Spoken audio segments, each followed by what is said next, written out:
കേന്ദ്ര സർക്കാരിനെതിരെ രൂക്ഷ വിമർശനം ഉയർത്തിയിരിക്കുകയാണ് രാഹുൽ ഗാന്ധി. എംപിമാരെ സസ്പെൻഡ് ചെയ്തതിലൂടെ കോടിക്കണക്കിന് ഇന്ത്യക്കാരെ സർക്കാർ നിശബ്ദരാക്കിയിരിക്കുകയാണെന്ന് അദ്ദേഹം അഭിപ്രായപ്പെട്ടു.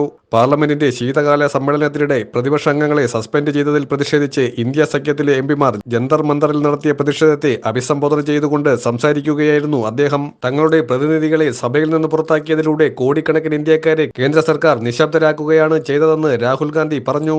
ഓരോ എംപിയും ലക്ഷക്കണക്കിന് വോട്ടർമാരെ പ്രതിനിധീകരിക്കുന്നു. എംപിമാരെ സസ്പെൻഡ് ചെയ്യുക മാത്രമല്ല, ഇപ്പോൾ സസ്പെൻഡ് ചെയ്യപ്പെട്ട ജനപ്രതിനിധികൾക്ക് വോട്ട് ചെയ്ത കോടിക്കണക്കിന് ആളുകളെ നിങ്ങൾ നിശബ്ദരാക്കുകയും ചെയ്തു. മാധ്യമങ്ങളെ നിയന്ത്രിക്കാമെന്ന് അവർ കരുതുന്നു.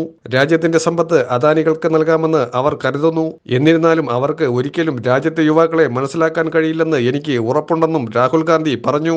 ഈ പോരാട്ടം സ്നേഹവും വെറുപ്പും തമ്മിലുള്ളതാണ്. ഞാൻ പറഞ്ഞതുപോലെ നഫ്രത് കെ ബാസാർ മെയിം ഹം മൊഹബത് കി ദുക്കാൻ ഖോൽ രഹേ ഹെ എന്ന് രാഹുൽ ഗാന്ധി കൂട്ടിച്ചേർത്തു.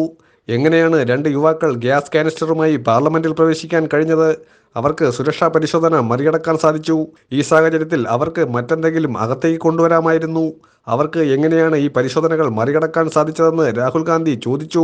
സംഭവം നടന്നപ്പോൾ സ്വയം രാജ്യസ്നേഹികളെന്ന് വിളിക്കുന്ന BJP എംപിമാർ ഓടിപ്പോയിരുന്നു. ടെലിവിഷനുകൾ ഇത് ജനങ്ങളെ കാണിച്ചില്ല.